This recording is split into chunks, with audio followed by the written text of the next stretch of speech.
¿Qué tal? Muy buenas noches, socios, invitados, amigos.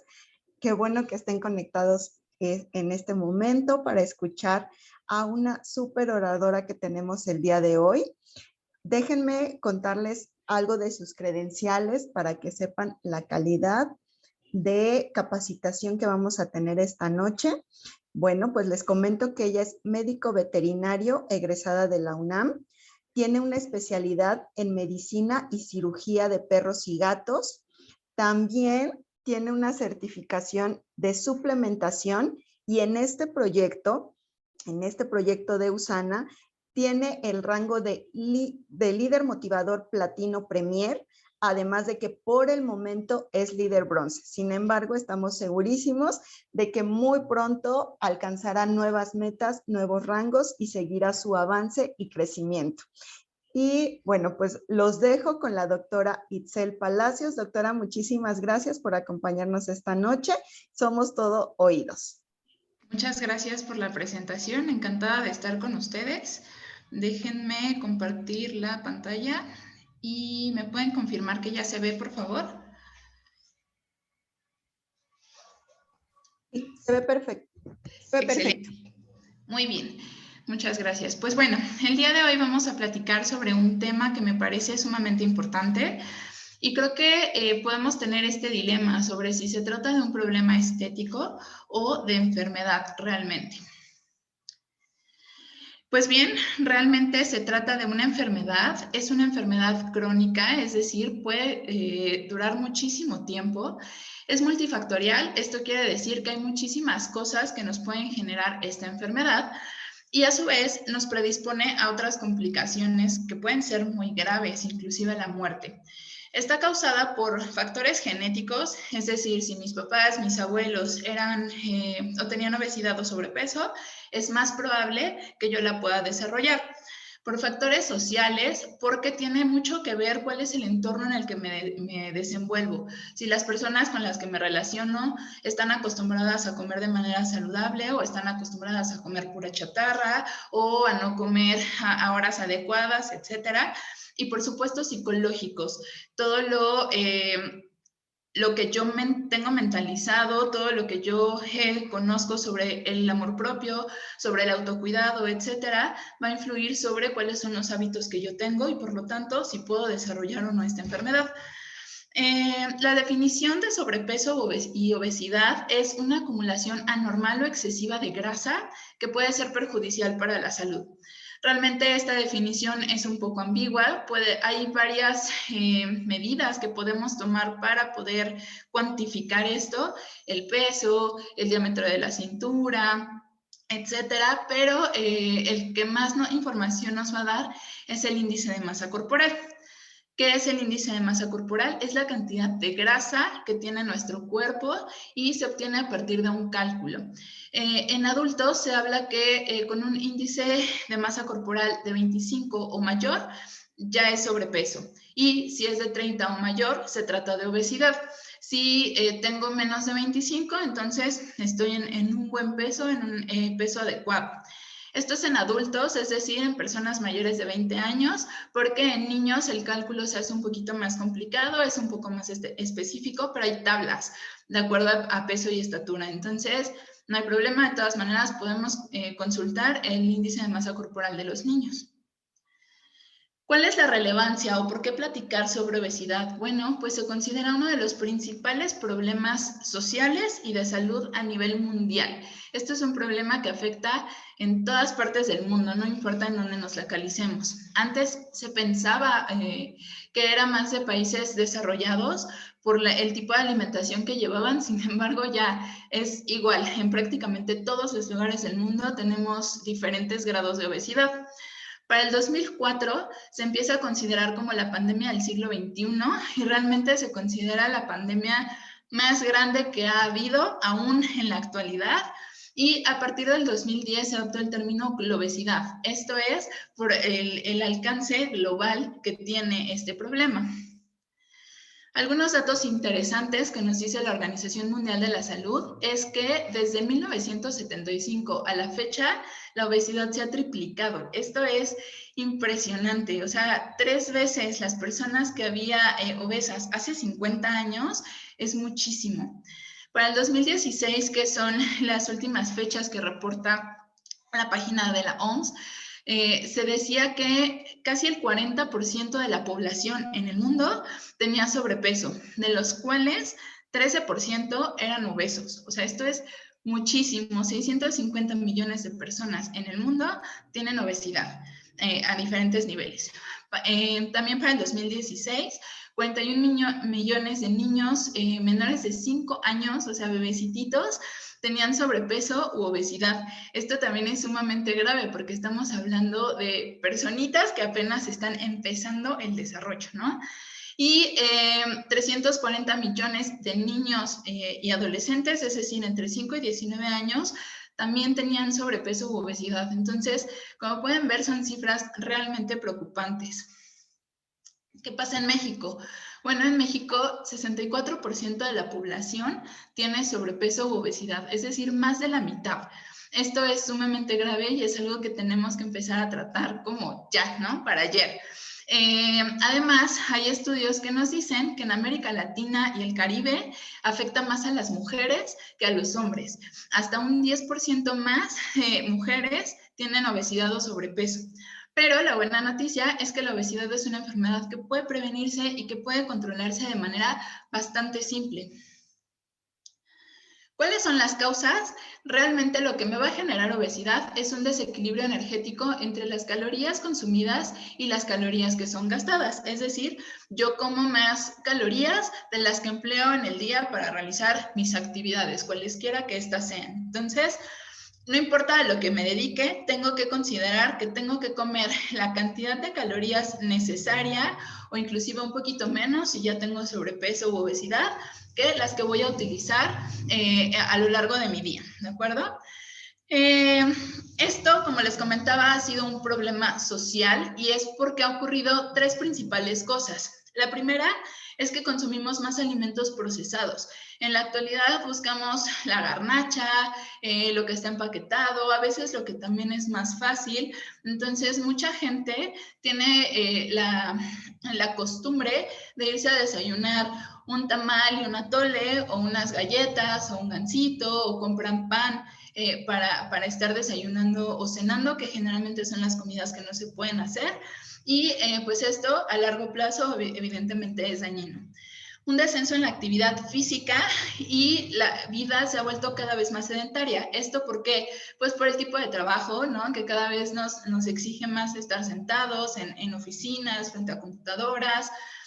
Hay más medios de transporte que si bien sí nos facilitan mucho más la vida, también nos disminuyen el esfuerzo físico que tenemos que hacer, ¿no? Antes por lo menos se utilizaban, no sé, más bicicletas o caminábamos distancias un poco más grandes. Ahora se ha tratado de recortar eso un poco por tiempos y un poco también por inseguridad, y esto sí aplica un poco más localizado, hablo específicamente de México.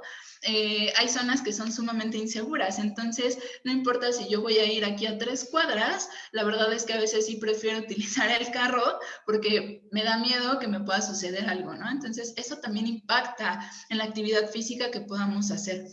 Y la realidad es que también cada vez hay menos áreas verdes, entonces pues no es lo mismo si yo me quiero ir a correr a un parque que si me voy a ir a correr a periférico en donde me da todo el humo de los carros, etcétera, ¿no? Entonces eso nos ha impactado en la cantidad de ejercicio, de actividad física que realizamos.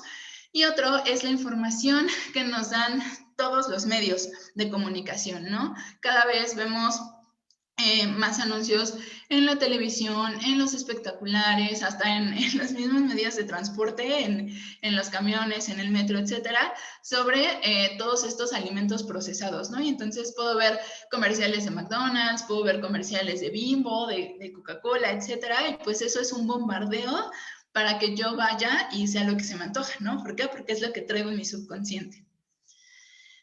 ¿Cuáles son las consecuencias de tener obesidad? Pues bueno, es un factor de riesgo para varias enfermedades no transmisibles, como enfermedades cardíacas, cardiovasculares. En 2012, por ejemplo, la principal causa de muerte fueron los accidentes cerebrovasculares, mejor conocidos como embolias, o los infartos, los problemas de hipertensión.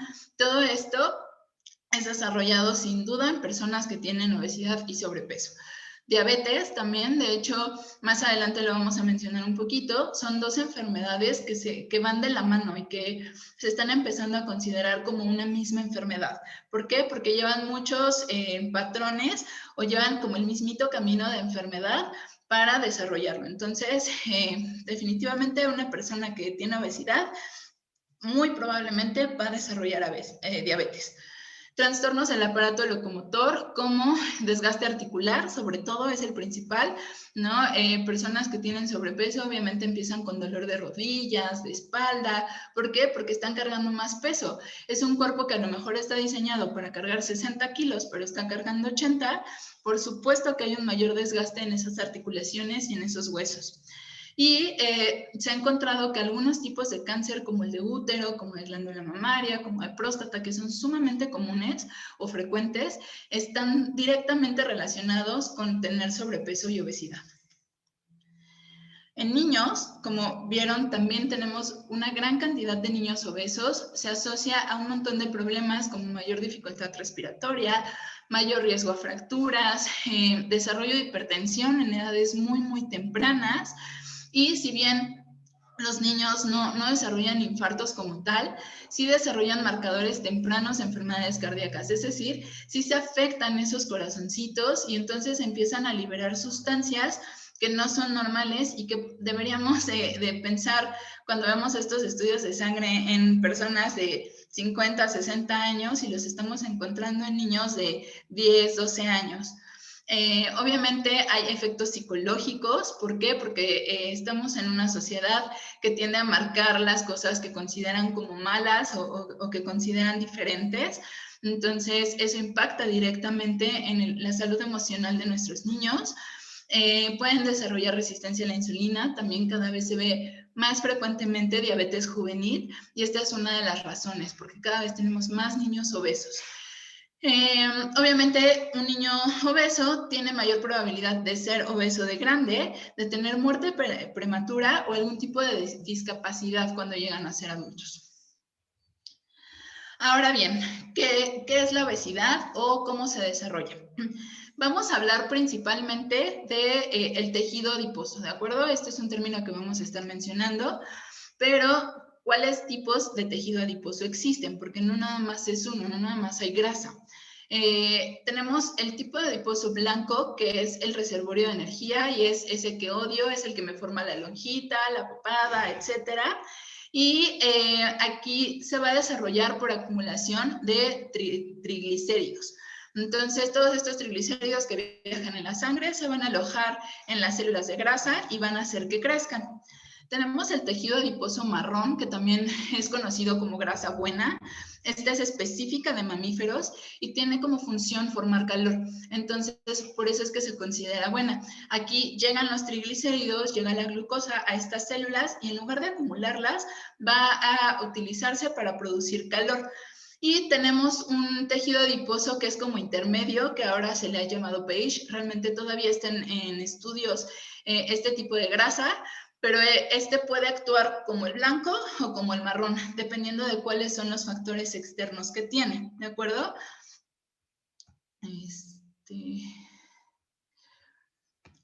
Ok, entonces es importante que consideremos que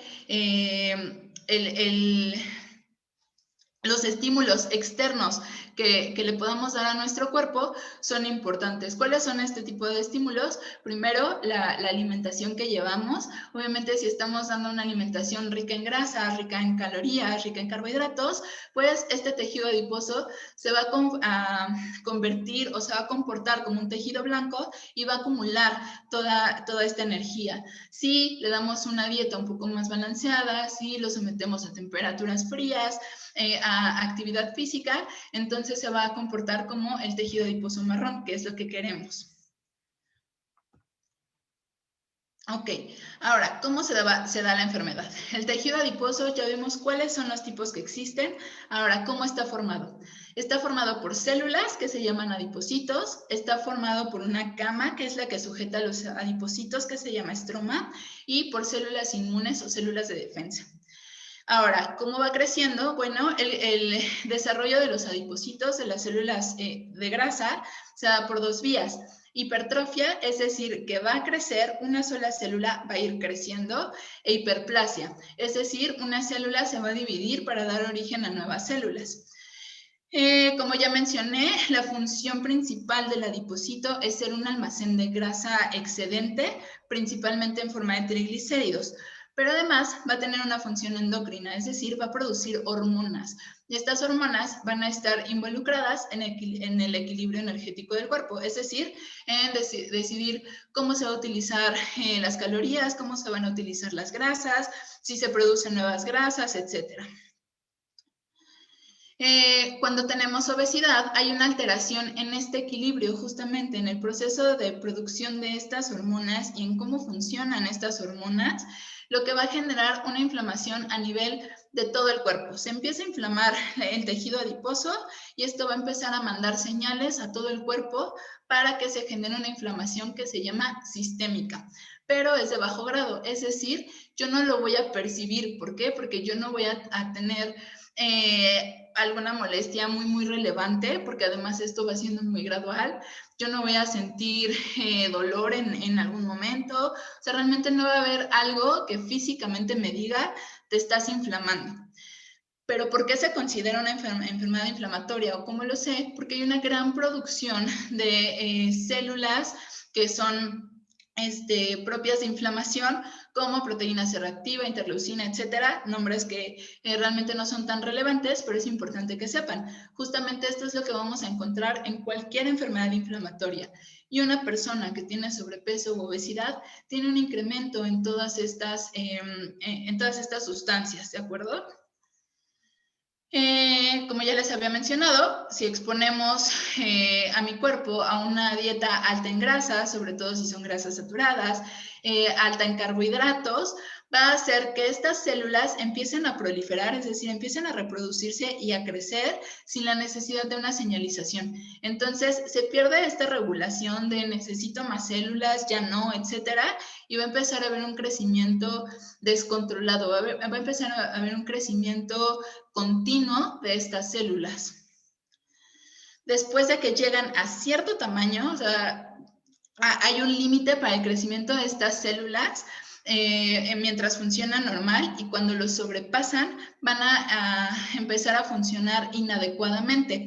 ¿Esto qué es? Que ya no van a tener una sensibilidad adecuada a la insulina. ¿Por qué hablo de insulina si estoy hablando de grasas? Porque aunque sí, la principal función de la insulina es ayudarnos a que la glucosa entre en las células, también tiene que ver con el mecanismo de regulación de las grasas, ¿de acuerdo? Entonces, ya no va a haber una sensibilidad adecuada a la insulina, va a haber alteraciones en las señales que manden las células, puede generar muerte de algunas células y, como ya lo mencioné, inflamación de los tejidos. Todo esto me va a llevar a que los triglicéridos se comporten de manera antinatural y en lugar de llegar a las células de grasa, van a empezar a depositarse en otros tejidos.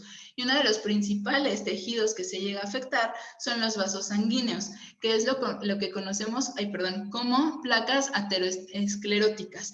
¿De acuerdo? El típico se me taponaron las venitas. Si alguna vez han conocido a una persona que haya tenido enfermedades coronarias o que haya tenido un infarto, es por esto, porque los triglicéridos empiezan a quedarse en lugares en donde no deberían de estar. De manera natural, en los niños y adolescentes, el tejido adiposo crece por hiperplasia, es decir, es el momento en el que las células de grasa se reproducen. Cuando llegamos a la edad adulta, de manera normal, ya no se producen nuevas células, sino que estas empiezan a crecer. Pero en niños que tienen una sobreingesta calórica crónica, es decir, que comen inadecuadamente, que comen más calorías de las que gastan, que comen muchos alimentos procesados, pueden empezar a desarrollar hipertrofia desde antes. Entonces, pueden empezarse a generar todos los procesos que ya deberían de suceder hasta cuando son adultos. Y otro punto muy importante es que cuando somos adultos, generalmente me quedo con la cantidad de adipocitos que tuve o que se desarrollé durante mi infancia y adolescencia. Es decir, si yo desarrollé 100 células de grasa, son las 100 células de grasa que voy a tener. No voy a desarrollar más, pero tampoco voy a desarrollar menos. ¿Esto qué hace? Que si yo durante la infancia o adolescencia fui gordita, es muchísimo más probable que de adulta siga siendo gordita, o sea, más gordita. En cambio, si yo de niña y adolescente tuve una buena condición corporal, me mantuve en forma, es menos probable que de adulta llegue a ser gordita. Ahora, les dije, es muy fácil de prevenir y de tratar. ¿Cómo lo vamos a hacer? Con cambios de hábitos. Es muy importante que entendamos, no se trata de una dieta, no es que yo diga, me voy a poner a dieta y en 2 meses alcancé mi peso y vuelvo a comer como si no hubiera mañana. No, eso no sirve de nada, nos estamos engañando y realmente no estamos haciendo mucho por nuestro cuerpo. Se trata de un cambio de estilo de vida que incluya hábitos saludables, que incluya hábitos de comer bien, de hacer ejercicio, de tomar suficiente agua, etcétera.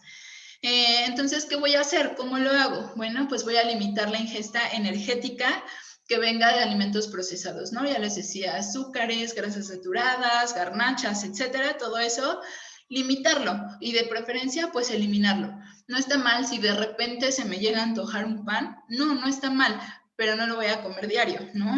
O 2 veces a la semana, no sé. O sea, lo voy a tratar de espaciar lo más posible. Aumentar el consumo de frutas y verduras es muy importante. Todas nuestras comidas tienen que tener frutas y verduras, ¿no? Por ejemplo, conozco unas personas que dicen, es que yo como súper sano. Sí, pues en la comida comen verduras, pero ¿qué tal desayunan gorditas en el mercado todos los días? ¿Y qué tal cenan su pan con leche todos los días? Pues no, eso no es comer sano, ¿no? Es importante el consumo de legumbres, cereales, y por cereales me refiero a avena, maíz, arroz, ¿de acuerdo? No a los cereales de caja, esos son procesados, ¿va? Y frutos secos. Es importante realizar actividad física periódica para adultos jóvenes y niños. 60 minutos diarios es lo recomendado por la OMS.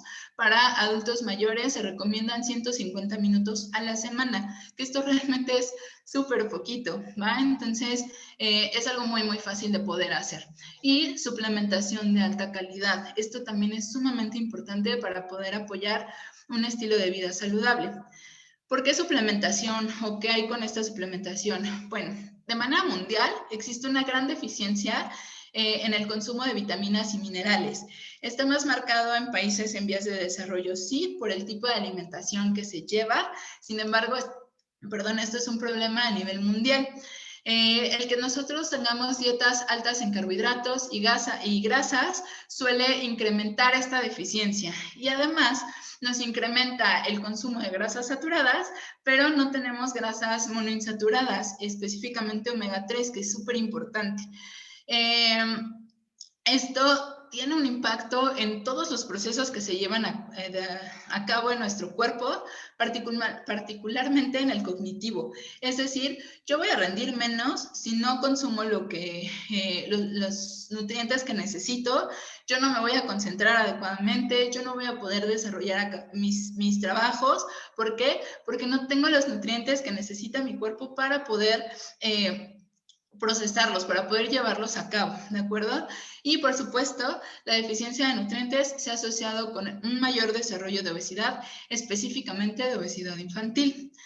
Pero muchas personas me pueden decir, bueno, pero, o sea, yo como perfecto, yo como súper balanceado, yo tomo agua, yo no como procesados, no importa, tienes deficiencias, perdón. Hay muchos artículos que han estudiado tanto el cambio de composición de los alimentos, como de la tierra en donde se siembran estos alimentos, que nos dicen que ya no tienen la misma calidad que tenían hace 50, 100, 150 años. Esto quiere decir que antes los nutrientes que me daba una manzana, ahora a lo mejor necesito 10 y no hay manera de que me coma 10 manzanas, ¿de acuerdo? Entonces, es por eso que ahorita es una necesidad suplementarnos, no importa qué tan saludable sea nuestra alimentación. Y por supuesto, los suplementos, los únicos que yo utilizo y que me puedo atrever a recomendar es Susana por la calidad que tienen, ¿vale? La persona que les invitó seguramente les va a dar más especificaciones sobre esto. Voy a detener a hablar de cada producto, pero sí de cada nutriente. Omega 3, ya lo mencionaba, es sumamente importante, específicamente DHA. ¿Por qué? Porque tiene que ver con todos los procesos del cuerpo, porque nuestras células tienen DHA y entonces necesitan tener una gran cantidad de DHA y de EPA para poder llevar a cabo los procesos que necesitan de manera adecuada. Específicamente para la obesidad, nos ayudan a disminuir la producción de genes que producen grasa en el hígado. Entonces, menos producción de grasa, menos acumulación de grasa. Es un mediador en el metabolismo de grasas, es decir, nos dice cuáles se deben de producir, cuáles no, cuáles se deben de desechar, etcétera. Es un mediador de la inflamación, es decir, es un antiinflamatorio natural. Y ya les decía, la obesidad es una enfermedad inflamatoria, entonces necesitamos antiinflamatorios, pero antiinflamatorios de origen natural. Hay un estudio sumamente interesante que hicieron en mujeres embarazadas que tenían obesidad, que tenían índice de masa corporal mayor a 30, y se suplementó con omega 3 durante todo el embarazo y lactancia, y se observó que los bebés tenían mayores niveles de DHA y además que tenían una mayor cantidad de hormonas que regulaban la obesidad. La vitamina A nos ayuda a la disminución en la ganancia de peso, entonces esto es súper importante. Nos ayuda a disminuir la producción de tejido adiposo blanco, estimula a que funcione adecuadamente el hígado y esto provoca que se utilice de manera eficiente la energía. Entonces, se utiliza eficiente, no se acumula, no hay producción de tejido graso. Pero además, si la tenemos deficiente, se ha observado que hay un crecimiento del tejido adiposo blanco. Entonces, es muy importante que la suplementemos, pero además que tengamos especial atención en no tener deficiencia de vitamina A. Y nos ayuda a reducir la producción de radicales libres.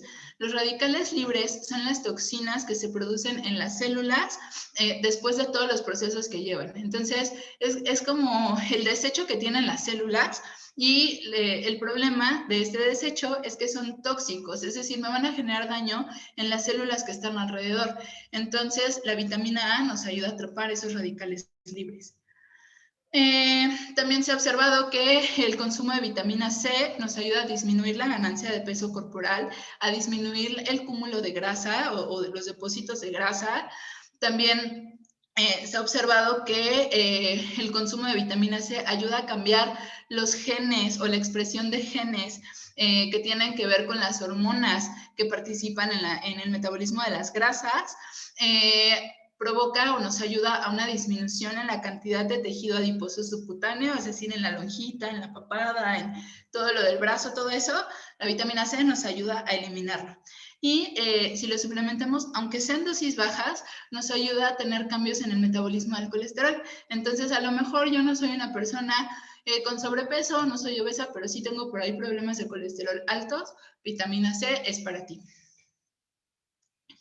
La vitamina D interviene con el metabolismo de la glucosa y el síndrome inflamatorio que se asocia a la obesidad. Entonces, hace rato les comentaba, ¿no? La obesidad es un problema de inflamación en el cuerpo, entonces necesitamos a la vitamina D, además de los ácidos grasos, para mediar esa inflamación, para atenuarla. Se ha observado que hay una reducción hasta del 43% en el riesgo de desarrollar problemas cardíacos, problemas de corazón, solamente por consumir cantidades adecuadas de vitamina D. Nos ayuda a controlar la presión, favorece la secreción de insulina y además estimula a los receptores de insulina. Es decir, provoca que haya más receptores para que con muy poquitas cantidades de insulina tenga el efecto óptimo, tenga un mejor efecto. Y también se ha observado que hay una relación inversa entre concentraciones de vitamina D, es decir, tenemos menor vitamina D, tenemos más triglicéridos, más colesterol total y colesterol del malo. Y si tenemos suficiente vitamina D, entonces lo que tenemos es suficiente colesterol del bueno. La vitamina E nos ayuda a disminuir todos los nombres que les dije de las células inflamatorias y de las sustancias inflamatorias, las ayuda a inhibir el consumo de vitamina E. También ayuda a disminuir la producción de radicales libres inducidos por ejercicio. Hay muchas personas que me han dicho, es que yo empecé a hacer ejercicio y me empecé a sentir peor, me canso más, ya no rindo, hasta me estoy hinchando. Eso es porque si su cuerpo no está acostumbrado a realizar esta actividad, hay una mayor cantidad de producción de radicales libres, porque ya les dije, es el desecho de producto del trabajo de la célula. Si no estaba acostumbrada a trabajar y de pronto la metemos o la sometemos a un trabajo mucho más intenso, por supuesto que va a producir muchísimos más desechos. Entonces, esa es la razón por la que tenemos un periodo en el que nos sentimos mal si nunca habíamos hecho ejercicio. El consumo de vitamina E nos ayuda a disminuir este efecto, a que sea un poco más llevadero. Se ha visto que en combinación con el ácido alfa-lipoico disminuye el peso corporal y el índice de adiposidad, es decir, la cantidad de grasa que se acumula. También nos ayuda a favorecer la producción de antioxidantes endógenos. Entonces, es muy bueno tomar antioxidantes, sí, pero nada va a ser mejor que lo que produce el mismo cuerpo. Entonces, yo les sugiero, siempre que consuman un antioxidante, asegúrense que estimule la producción de antioxidantes endógenos, porque es muchísimo más potente. Ayuda a disminuir los niveles séricos de insulina. ¿Por qué? Porque favorece su funcionamiento, por lo tanto no necesitamos cantidades tan altas de insulina. Y también de triglicéridos, y también nos ayuda a tener una mayor producción del tejido adiposo marrón, que es el bueno. El calcio nos ayuda a reducir la síntesis de ácidos grasos, y acuérdense que los ácidos grasos o los triglicéridos son los que se acumulan en el tejido graso. Incrementan la destrucción o la utilización de la grasa, entonces con ello pues se van quitando esos depósitos. Disminuye la absorción de grasas en el intestino, entonces eso es súper bueno, porque si a lo mejor por ahí sigo balanceando la cantidad de grasas que estoy consumiendo, me va a ayudar a que es como si hubiese comido menos, ¿no? Y también, como en el caso de la vitamina A, se ha observado que su deficiencia provoca también niveles altos de grasa corporal, particularmente la que se acumula alrededor del abdomen. El cromo afecta el peso corporal, ya que ayuda a mejorar la sensibilidad de la insulina, a que funcione mejor la insulina, ayuda a la producción de calor, entonces nos ayuda a que se utilice esa grasa y esa glucosa para producir calor en lugar de acomodarse. Por lo tanto, favorece la producción o la formación de tejido adiposo marrón. Nos ayuda a bloquear los receptores del cerebro que nos dicen cuando tenemos hambre y cuando tenemos saciedad. Entonces, ayuda a que estos receptores funcionen mejor, nos den esa sensación de saciedad y se nos quite el gusanito de quiero seguir comiendo y estoy súper llena, pero quiero más y quiero postre y me falta no sé qué. Es eso, es que esos receptores no funcionan adecuadamente cuando tienen niveles tan altos de glucosa, ¿va? Y su deficiencia predispone al desarrollo de diabetes mellitus. El ácido alfa-lipoico es un antioxidante que también nos va a ayudar a reducir el peso corporal, particularmente la grasa visceral. Entonces, hay un montón de personas, no sé si ustedes han visto, que comen como si no hubiera un mañana, pero no engordan. Bueno, pues no es que no engorden, no es que no estén acumulando grasa, es que no la estamos viendo. ¿Por qué? Porque no se les acumula en la lonjita, como la mayoría de las personas, sino que se les acumula alrededor del corazón, alrededor de los riñones, entre el estómago, y todo eso es sumamente dañino porque ni siquiera se están dando cuenta de todo lo que están acumulando y del peligro que están generando en su cuerpo. También va a ayudar a estimular que se utilice ese tejido graso, nos va a ayudar a regular los niveles de glucosa y de insulina, también ayuda con la presión arterial, a que se controle la presión arterial, nos ayuda a regular los niveles de las hormonas que están relacionadas con el metabolismo de las grasas, incrementan el gasto energético, es decir, que se utilice de mejor manera y que se utilice más las calorías que tiene el cuerpo, y también nos ayuda a disminuir la ingesta calórica.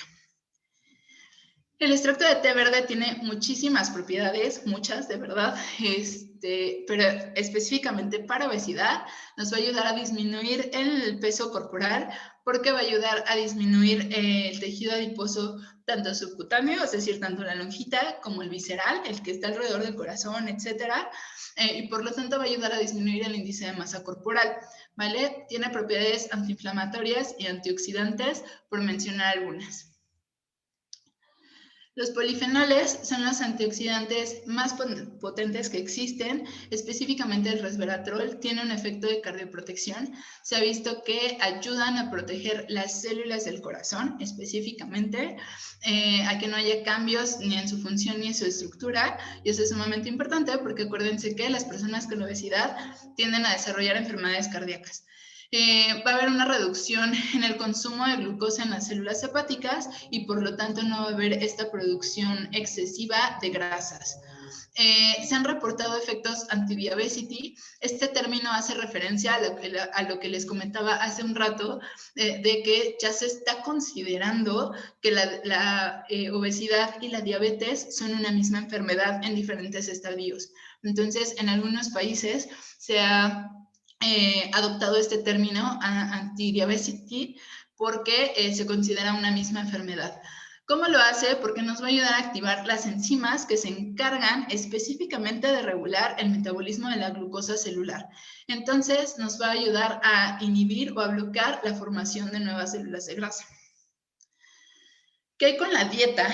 He mencionado mucho de modificar hábitos y de comer bien, etcétera. Bueno, es sumamente importante reducir el consumo de grasas saturadas, trans y colesterol, así como de azúcares refinados y alimentos procesados, todo mientras más natural, mejor. Y, por supuesto, el uso de carbohidratos, o el consumo, perdón, de carbohidratos simples, también hay que eliminarlo en la medida de lo posible. Es importante que, aunque sí vamos a disminuir el consumo de carbohidratos, no perdamos de vista que sí son necesarios, sí son importantes. No hay que satanizar los carbohidratos, no hay que satanizar la grasa, y más o menos estos son los porcentajes que debemos de tener de cada uno de los nutrientes en nuestras dietas. Obviamente no es lo mismo si yo me como una dona a que si me como una manzana.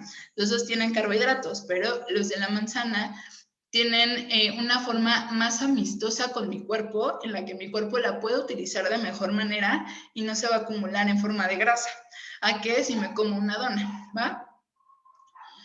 Y bueno, el uso de sustitutos de alimento, por supuesto que nos puede ayudar muchísimo. ¿Por qué? Porque es una forma sencilla, sensata, se me fue la palabra que creo, segura, gracias, segura para bajar de peso. Entonces, hay un estudio súper interesante que se realizó en China, en donde se metieron a un grupo de personas a un régimen de alimentación, a un régimen de ejercicio, y la mitad de ellas le sustituían la cena con estas malteadas que están viendo en pantalla. Entonces, observaron que alcanzaron hasta un 7% más de disminución de peso y de grasa corporal que aquellos que solamente estaban con su régimen. Entonces, es una forma de acelerar el proceso para una pérdida de peso, y además nos ayuda a controlar la adicción a los carbohidratos, es decir, a que esa transición de una vida cero saludable a una vida mucho más saludable sea menos desagradable para mí y para mi cuerpo. Y la suplementación de proteína también es súper importante. ¿Por qué? Porque las personas que tienen obesidad muchas veces no tienen muchos músculos, no tienen mucha masa muscular, no tienen fuerza, a eso se le llama sarcopenia, y entonces se ha observado que el suplementar proteína nos ayuda a ese desarrollo de masa muscular, a ese desarrollo de fuerza, para que no se cansen tanto al hacer ejercicio, que poco a poco puedan hacer un poco más de actividad física, que soporten su peso, etcétera, ¿no? Entonces, también es muy importante y nos ayuda con la pérdida de grasa corporal.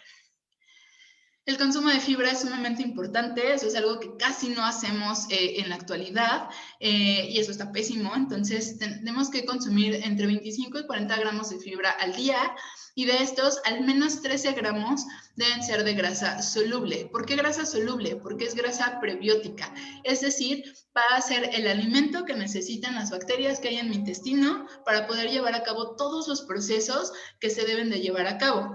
Además, nos va a ayudar a inhibir la absorción de colesterol y de grasas en general en el intestino y nos ayuda a inhibir ligeramente la síntesis de colesterol hepático, es decir, va a ayudar a que el hígado no esté produciendo ese colesterol que no necesito en mi cuerpo. Los probióticos tienen un montón de funciones, muchísimas, y son sumamente importantes, entonces no pueden faltar obviamente en nuestra dieta. Se ha observado que si tenemos alteraciones en las bacterias que hay en nuestro intestino, se puede generar una fermentación de proteínas. Esto va a llevar a una inflamación en el colon y va a generar algo que se llama intestino permeable, es decir, va a permitir que esas bacterias atraviesen la pared del intestino y nos pueden provocar un montón de problemas en el cuerpo. También se sabe que la presencia específicamente de Lactobacillus y Bifidobacterium se ha asociado a una mejoría en el peso corporal, al índice de masa corporal y a la circunferencia de la cintura. Hay una reducción en el colesterol, triglicéridos y los marcadores de inflamación. Y el consumo de simbióticos, es decir, probióticos, bacterias, más prebióticos, aumentó o mejoró significativamente la presencia de cepas benignas, es decir, de estas cepas que necesito en mi intestino. Hay un estudio también muy interesante en donde aquellas mujeres embarazadas suplementadas con probióticos disminuyeron significativamente la ganancia de peso que tenían durante su embarazo. Ojo, las mamás, no los bebés. Los bebés crecieron y se desarrollaron perfectamente, pero las mamás disminuyeron el peso que aumentaron durante el embarazo y por lo tanto disminuyeron las complicaciones en el mismo. Nos ayudan a mejorar el sistema de antioxidantes endógenos, nos ayudan a disminuir la ingesta de alimento porque también ayudan a controlar el centro de saciedad. Hay una menor incidencia de depresión. Está súper comprobado que los probióticos tienen un efecto psicológico que se llama psicobiótico porque nos ayudan a producir neurotransmisores que son benéficos para los estados de ánimo. Disminuye el meteorismo, es decir, los gases, mejora la evacuación y específicamente el consumo de probióticos nos ayuda a prevenir la obesidad. Entonces, muchas gracias, espero no haber corrido mucho, era demasiada información para este tiempo. Creo que ya no quedan dudas, pero seguramente, tiempo para dudas, perdón, pero seguramente la persona que les invitó les puede resolver todas las que tengan. Sí. Doctora, muchísimas gracias por esta súper capacitación que de verdad nos hizo ver la importancia de lo que consumimos, de lo que comemos, de mantenernos saludables, ¿no? En todos los sentidos, por supuesto, y de la importancia que tiene la comida en nuestra vida y en nuestro día a día. Muchísimas gracias por tu participación, estuvo excelente. Y gracias. A ti. Y bueno, socios, sigamos conectados. Nada más vamos a hacer el cambio de micrófonos un par de minutos para presentar a nuestro siguiente orador que nos va a dar a conocer este increíble proyecto que todos los que estamos aquí estamos desarrollando. Muchas gracias.